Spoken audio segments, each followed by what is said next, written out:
할렐루야. 5월 11일 토요일입니다. 열왕기상 말씀 15장 25절부터 32절까지 말씀을 읽고 은혜 나누도록 하겠습니다. 유다의 아사왕 둘째 해에 여로보암의 아들 나답이 이스라엘 왕이 되어 2년 동안 이스라엘을 다스리니라.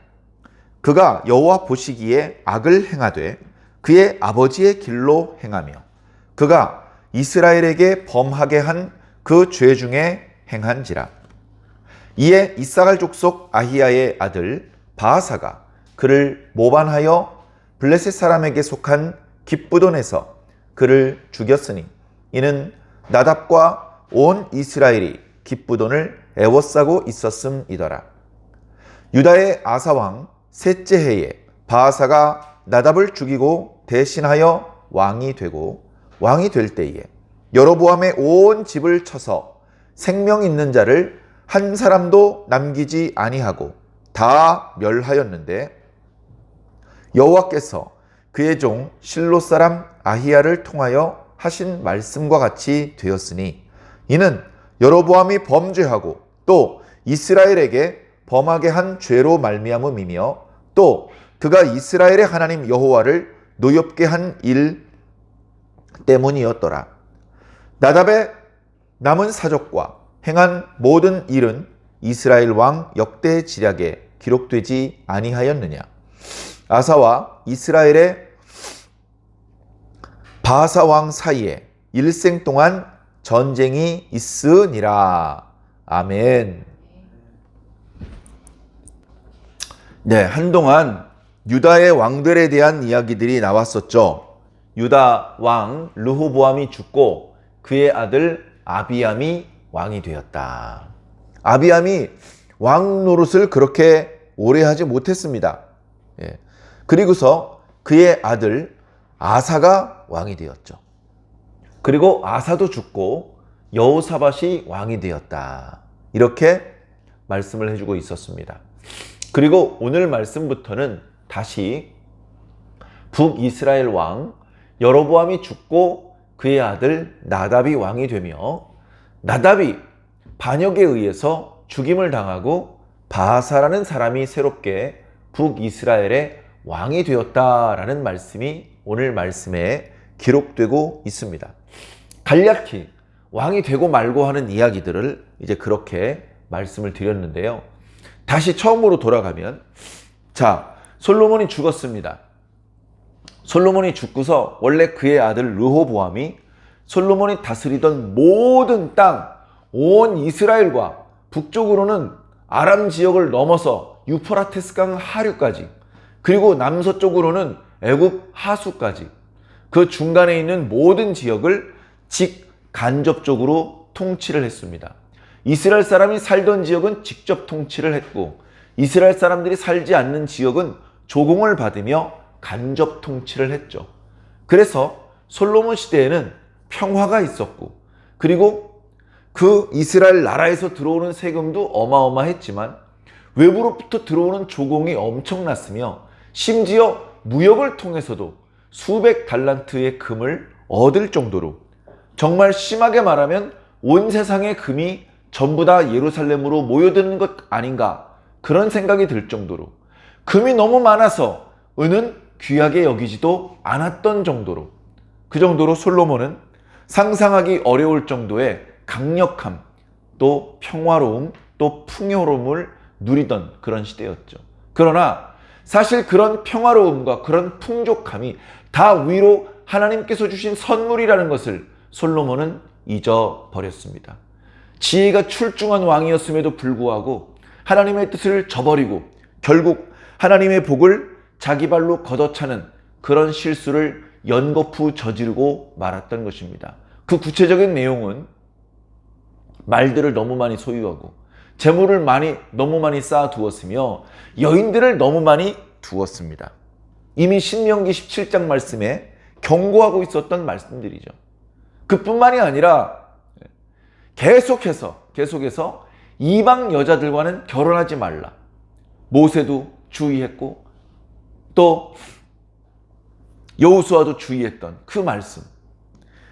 솔로몬이 100% 이방 여자들하고만 결혼을 했던 것은 아니었겠습니다만 상당히 많은 이방 여자들을 사랑했고 그들은 예루살렘으로 오면서 자기 나라에서 섬기던 우상 딴지들을 가지고 들어왔습니다.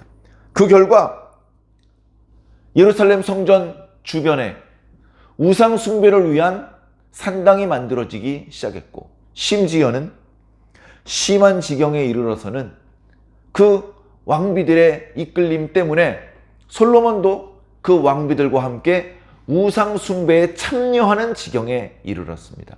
하나님께서 처음 실수할 때부터 벼락같이 화를 내지 않으시고 솔로몬은 지혜로우니까 이제 곧 멈출 거야. 솔로몬은 지혜로운 아이니까 이제 곧 회개하고 돌이킬 거야. 기다려 주셨습니다. 그러나 아차하는 사이에 솔로몬은 판단력을 잃어버렸습니다. 지혜를 잃어버린 것이죠. 과거 사무엘 선지자가 사울 왕에게 하나님께서 언제 제사를 기뻐하셨습니까?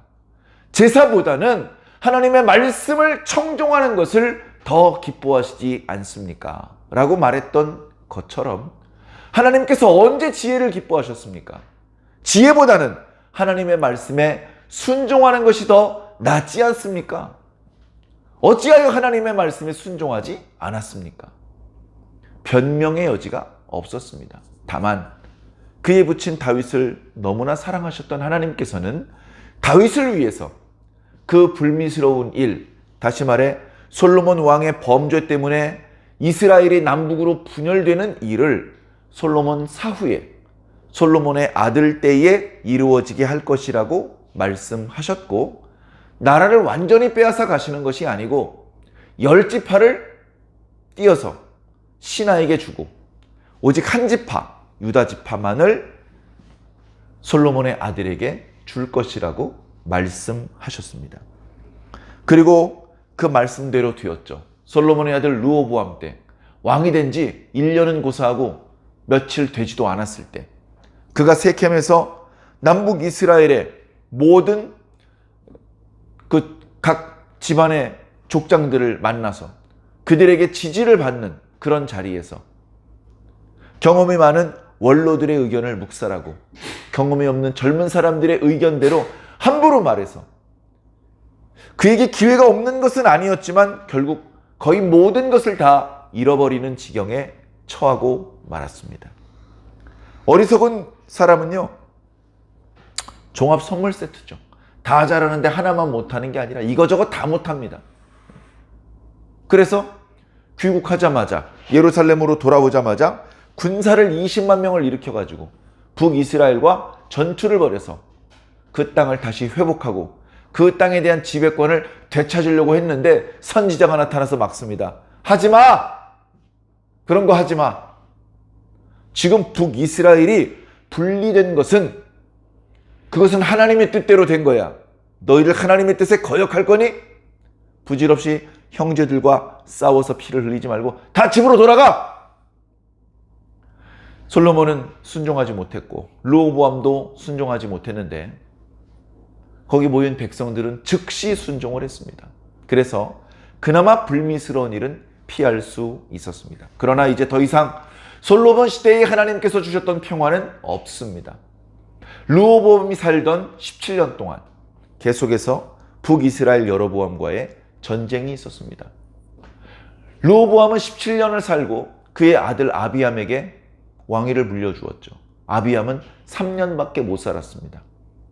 아비암이 어떤 실수와 어떤 범죄가 있었는지 우리 열왕기 말씀에 자세히 기록하고 있지 않습니다만 대략 그의 부친 르호보암이 저지른 죄를 다 지었더라. 그렇게 말씀하고 있습니다. 아비암이 죽을 때까지도 여로보암은 아직도 북이스라엘의 왕이었습니다. 아비암이 죽고 그의 아들 아사가 유다의 왕이 되었습니다. 말씀을 보면 아비암이 하나님 앞에 잘한 게 하나도 없는데도 불구하고 하나님께서는 여전히 다윗을 생각하셔서 아비암의 자식 중에서 왕위를 계승할 자가 나올 수 있도록 해주셨습니다. 그렇게 왕이 된 게 아사인데 이 아사는요, 아버지 아비암, 할아버지 르호보암이랑 똑같은 혈통, 그리고 똑같은 집안 분위기에서 태어나 자랐습니다. 그런데 똑같은 혈통이고 똑같은 집안 분위기인데 어쩌면 달라도 이렇게 다릅니까? 아사는요, 하나님께 온전한 마음을 먹었다라고 성경은 기록하고 있습니다. 그리고 우상들을 없애버리고 남색하는 자들을 쫓아내버리고, 그의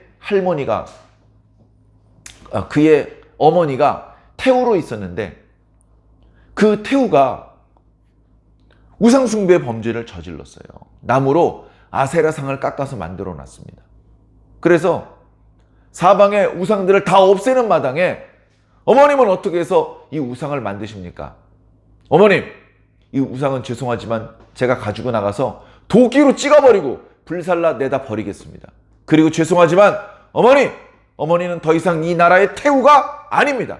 폐위시켜버렸어요. 그 정도로 하나님께 진심이었다. 물론 완벽하지는 않았습니다. 산당을 다 없애지 못했고요. 열왕기서에 다 기록되지 않은 크고 작은 실수와 범죄들도 있었습니다. 그럼에도 불구하고 아사는 41년 동안이나 유다를 다스렸습니다. 그의 할아버지, 증조 할아버지 솔로몬도 40년까지 다스렸습니다. 그래서 물론 이 아사보다도 더 오랫동안 유다를 다스린 왕이 후대에 나오긴 합니다만, 어찌되었건 이 아사는 하나님께 선한 왕이라는 칭찬을 들었고 다소간의 실수가 있었지만 좋은 평가를 들었던 왕이었습니다. 그리고 그렇게 아사가 유다의 왕이 되었을 때 이번에는 북이스라엘에 격변이 일어났습니다. 아사가 왕이 되고 2년 후에 여로보암이 죽습니다. 이제 오늘 말씀에 나오죠? 여로보암이 죽어요. 왜 죽었죠? 누가 와서 찔러 죽인 게 아니고요. 나이 많아 늙어 죽은 것 같습니다. 자, 그런데 여로보암에 관해서는 선지자 아히야가 예언한 내용이 있어요. 여로보암이 베델과 단에 산당을 만들고 거기에 금송아지를 세우면서 이것이 너희들을 애굽에서 이끌어 주신 신이다. 그렇게 금송아지를 소개하면서 거기서 분향하도록 했습니다. 레위 사람이 아닌 사람에게 제사장 직분을 맡겼습니다. 하나님께서 용납할 수 없는 죄이기 때문에 유다로부터 하나님의 사람이 올라가서 그 제단을 향해서 저주 예언을 하게 하셨습니다. 제단아, 제단아, 오랜 후에 다윗의 자손 중에서 요시야라는 사람이 나올 것인데 그가 와서 여기서 제사를 드리던 제사장들을 이 제단 위에 올려서 불사를 것이다. 제물로 바칠 것이다. 그리고 사람의 뼈를 이 위에 쌓아놓고 불사르게 될 것이다. 이 예언이 반드시 이룰 것이라는 증조가 있으니 잠시 후면 제단이 갈라지고 그리로 재가 쏟아질 것이다. 예언을 한 지 얼마 지나지 않아서 징조의 말씀이 이루어졌습니다. 왜 징조를 주셨느냐? 이 선지자가 예언한 내용이 언젠가는 반드시 이루어질 것을 말씀해 주기 위해서였습니다. 어쩌면 그 베델 제단을 향한 그 선지자의 예언은 그 예언을 들었던 사람들 생전에 이루어지는 말씀은 아니었던 것 같습니다.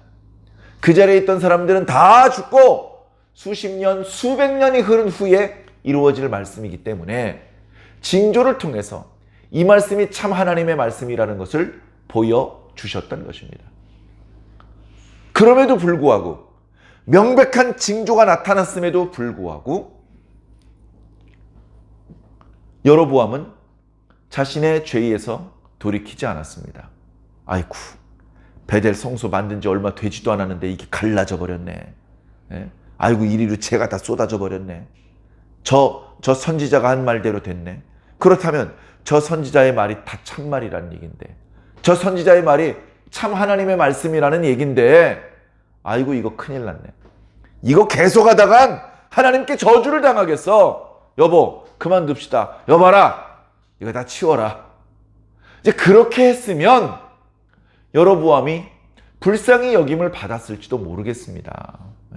잘못했지만 회개하고 다시 다윗과 같은 마음을 먹고 다윗처럼 살았더라면 오히려 복을 받았을지도 모르겠습니다. 그러나 여로보암은 돌이키지 않았어요.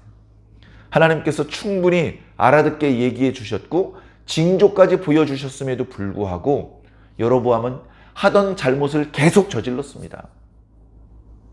하나님께서 또 다른 징조를 보여주십니다. 그의 아들이 병들게 하셨습니다. 이거 심상치 않은데 해가지고 여로보암은 자기 아내를 아히야 선지자라는 선지자에게 보냈습니다.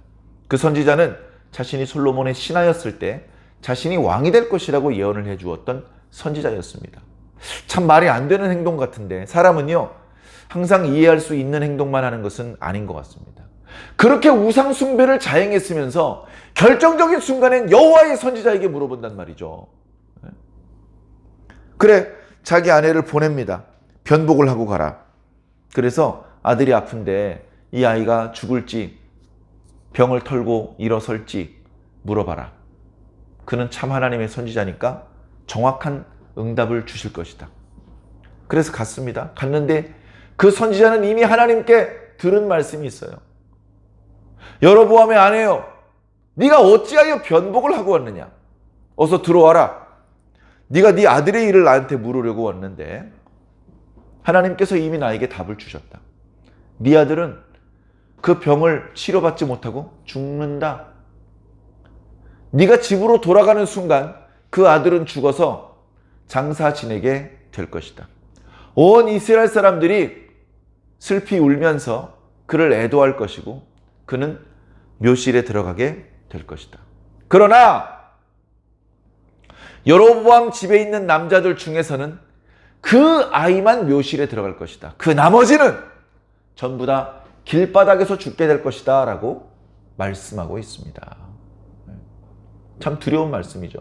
그리고 사실 오늘 우리가 읽은 말씀은 그 아히야 선지자의 예언이 성취되는 대목입니다. 자, 여로보암이 22년을 다스렸습니다. 좋은 일 하나도 안 했어요. 여로보암의 저지른 악을 그 후대의 왕들이 왕조가 바뀌더라도 계속 답습을 했습니다. 그래서 북이스라엘의 그 왕들을 평가하는 기준이 되었습니다. 여로보암의 길을 따라가면 아주 나쁜 놈. 여로보암의 길을 따라가지 않으면 그나마 좀 괜찮은 놈. 여로보암이 기준이 된 것이죠. 그런 여로보암이 죽고 그의 아들 나답이 왕이 되었습니다. 나답은 2년밖에 못 다스렸다고 첫 구절에 말하고 있네요. 왜 2년밖에 못 다스렸냐면요. 자기 신하에게 죽임을 당해서 그렇습니다. 자, 그런데 그 2년 동안에도 이 나답이 어떻게 살았느냐? 26절에 그가 여호와 보시기에 악을 행하되, 어떻게 악을 행했냐면 그의 아버지의 길로 행했다. 여로보암의 길로 행했다라고 말하고 있습니다. 여로보암의 길로 행했으면 어떤 놈이라고요? 나쁜 놈이란 말이에요.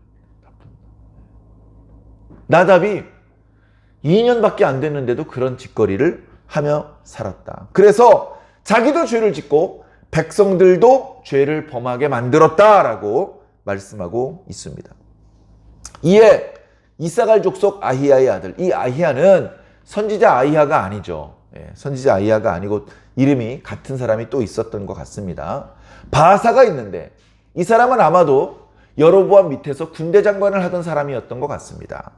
당시에 북이스라엘과 블레셋 사이에 전투가 있었습니다. 당시 블레셋은 이미 다윗 왕 때 격퇴돼 가지고 그 세력이 강하지 않았습니다. 세력이 강하지 않았는데 여기 기브돈에서 전투가 있었다.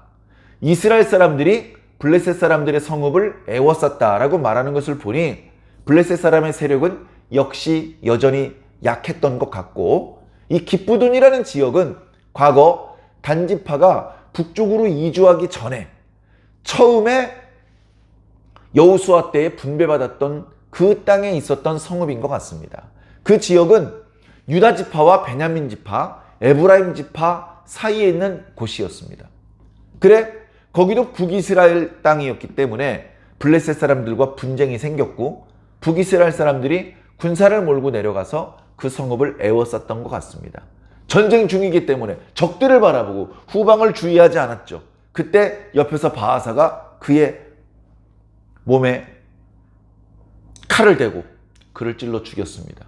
그리고 스스로 왕이 되었던 것이죠. 그러면서 그 과정에서 여로보암 집사람들을 남겨놨겠습니까? 여로보암 아들이 여러 명 있었을 텐데 그 중에 나단만 죽이고 가만히 다 내버려 뒀겠습니까? 아니죠. 여로보암과 관련된 모든 사람을 다 죽이는 겁니다. 모든 사람을. 선지자 아이야가 이렇게 예언을 했었습니다. 그때에 성읍에서 죽는 사람은 개가 와서 뜯어먹을 것이다. 들판에서 죽는 사람은 새가 와서 쪼아먹을 것이다. 한 사람도 편안하게 묘실에 들어가지 못할 것이다 라고 예언을 했는데요. 그 예언이 그대로 성취가 되고 있습니다. 29절에 나와 있죠. 왕이 될 때에 여로보암의 온 집을 쳐서 생명 있는 자를 한 사람도 남기지 아니하여 다 멸하였는데 그것은 여호와께서 그의 종 실로 사람 아이야를 통해서 하신 말씀과 같이 되었더라. 하나님의 말씀이 성취되었더라 라고 말하고 있는 것입니다. 자, 바하사가 왕이 됐어요. 이 사람은 여로보암 가문의 사람이 아닙니다. 그러니까 굳이 여로보암이 하던 것을 답습하지 않아도 돼요. 야, 난 여로보암이랑 달라. 옛날에 했던 거 다 없애버려. 내가 새로운 방식을 알려줄게. 내가 가르쳐준 방식대로 해라. 이렇게 나올 수도 있는데 어떻게 했다고요? 30절에 29절에 30절 여로보암이 범죄하고 또 이스라엘에게 범하게 한 죄로 말미암음이라. 그렇게 해서 이제 여로보암 사람들이 다 죽었다는 얘기고 결국은 바하사도 여로보암의 길로 행했다라고 나중에 평가가 기록되고 있습니다. 그러면서 바하사는 꽤 오랫동안 북이스라엘을 다스리거든요. 그래서 그때 남왕국 유다의 왕이었던 아사와 끊임없는 전쟁이 일어났었다라고 말씀하는 것으로 오늘 말씀이 마무리가 되고 있습니다. 자, 북이스라엘은요, 하나님의 마음을 아프게 했던 온갖 종류의 범죄가 시작되게 만들었던 여로보암의 가문이 멸절되게 됩니다. 멸절되게 됩니다. 바하사라는 사람이 나타나서 그 왕족을 다 죽이고 자기가 이제 왕이 되는 것이죠. 자, 그런데 바하사가 왕이 되면서 북이스라엘이 안정되었을까요? 안 그래요. 이제 사람들은 어떤 생각을 하냐면요. 또 누가 일어나서 반역을 저지를지 몰라. 그런 두려운 마음을 먹게 되었습니다. 그래서 왕이 된 사람도 항상 자기 주변에 있는 사람들이 자기를 죽일지도 모른다는 두려움에 살았고 백성들도 언제 또 정변이 일어나서 나라가 혼란에 빠지고 뒤숭숭해질지 몰라. 나라가 이렇게 힘들 때 외적이 쳐들어오면 큰일인데 하면서 백성들도 걱정이 가득하게 되었던 것이죠. 북이스라엘은 태평성대를 만나기 어려운 상황이 되었습니다. 그러면서 영적으로는 점점 더 깊은 죄악을 저지르게 됩니다. 아이고, 하나님께 너무 죄를 많이 저질렀는데 이제 바하사가 여로보암의 가문이 죽었으니까 이제 좀 괜찮아지겠지? 아니요. 똑같은 죄를, 더 심한 죄를 저지르게 된다는 것입니다. 그리고 그 과정에서 하나님의 말씀은 하나도 빠뜨림 없이 다 이루어지더라. 자, 뒤에 이어지는 바하사 어떻게 살았다고요? 여로보암 못지않게 죄악을 저지르는 그런 왕으로 살았습니다. 자기만 죄를 짓는 것이 아니라 백성들도 죄를 짓게 만드는 그런 삶을 살았습니다. 하나님께서 기뻐하셨을까요? 분노하셨죠. 하나님께서 모른 척 하셨을까요? 아니요. 선지자를 보내셨습니다. 네가 어찌하여 다윗의 길로 행하지 않고 여로보암의 길로 행하는 것이냐? 내가 너희 집안을 다 멸절시킬 것이다. 너희 집안이 네가 죽인 여로보암의 집안처럼 될 것이다. 너희 집안 사람들이 성읍에서 죽으면 그 고기를 개가 뜯어먹을 것이고 들판에서 죽으면 그 고기를 새들이 와서 쪼아먹을 것이다 라는 예언을 또 듣게 됩니다. 좋지 않은 일이 자꾸 반복되는 거예요. 자, 그러면 그 뒤에 왕이 되는 사람은 또 착한 일을 하느냐? 북이스라엘은요, 칭찬받는 임금이 나타나지 않습니다. 애초에 남왕국에서 분리되면 안 되는 거였어요. 분리되었더라도 다윗처럼 그냥 하나님만 바라보고 살았어야 했습니다. 그러나 그들은 누가 하나님을 바라보면 띡! 하나님 바라보지 마. 이렇게 여호와 종교를 오히려 탄압하는 그런 지경에 이르게 됩니다. 사랑하는 성도 여러분, 하나님을 믿는 사람들이 그렇게 하나님을 믿는 것을 금지하는 사람들이 되는 데에는 그렇게 오랜 시간이 걸리지 않았습니다. 우리 신앙인이 불신자가 되는 데는 그렇게 많은 시간이 걸리지 않습니다. 의인이 그 모든 공로를 다 까먹고 용서받지 못할 죄를 저지르는 데에는 얼마 시간이 걸리지 않는단 말입니다. 그렇기 때문에 우리는 방심하면 안 됩니다. 늘 조심해야 됩니다. 내가 지금 잘했는지, 내가 지금 뭘 해야 되는데 어떻게 해야 잘할 수 있는 것인지, 내가 어떻게 하면 하나님을 기쁘시게 할 수 있을지, 내가 어떻게 하면 하나님 나라를 확장할 수 있을지, 내가 어떻게 하면 하나님의 뜻을 더 잘 드러내 알릴 수 있을지, 그런 것들을 생각하며 기도하며 노력하며 그렇게 살아야 됩니다. 예쁜 사람일수록, 잘생긴 사람일수록, 옷을 잘 입는 사람일수록 거울을 자주 본다고 합니다. 거울을 보고 단장을 합니다. 옷에 묻은 먼지도 털어내고 거울을 봅니다. 머리카락도 쓰다듬고 계속해서 거울을 자주 보면서 항상 가장 아름다운 상태를 유지하는 것이죠. 우리 신앙인이 바로 그렇게 살아야 됩니다. 양치질 한번 하고 일주일 동안 양치질 안 하면 이빨에서 좋은 냄새 안 납니다. 일주일에 한 번 예배 드리고서 그 다음에 예배 드리지도 말씀을 읽지도 기도하지도 않고 살면 우리 영혼에서 얼마나 더러운 냄새가 나겠습니까? 일주일 동안 머리 안 감으면 머리에서 참기 힘든 냄새가 나는 것처럼 우리들의 영혼에서도 썩은 냄새가 풀풀 나지 않겠습니까? 그렇게 살지 않으려면 날마다 말씀을 살펴보아야 됩니다. 잘 못하지만 그래도 날마다 기도하셔야 됩니다. 잘 안 되지만 날마다 주의 이름을 부르는 자가 되어야 합니다. 누구든지 주의 이름을 부르는 자는 구원을 얻으리니. 어떻게 불러야 되죠? 아름다운 목소리로 불러야 되나요? 큰 목소리로 불러야 되나요? 중요하지 않습니다. 중요한 건 날마다 부르는 게 중요합니다. 주의 날이 언제 임할지 우리는 알 수 없습니다. 주의 날이 갑자기 임했는데 내가 그때 준비가 안 되어 있어. 내 머리에선 꼬린내가 나고 있어. 그러면 하나님 나라 못 가는 겁니다. 잘 못하는 기도라 할지라도, 매일 기도할 때, 잘 모르는 성경책이라 할지라도 매일 펼쳐 읽을 때, 그때 우리는 하나님 앞에 최적의 컨디션을 유지할 수 있는 것이죠. 하나님께서 기회를 주실 때 예배 드리시고 기도하시고 말씀을 가까이 하시기를 주님 이름으로 간절히 당부를 드립니다. 아멘.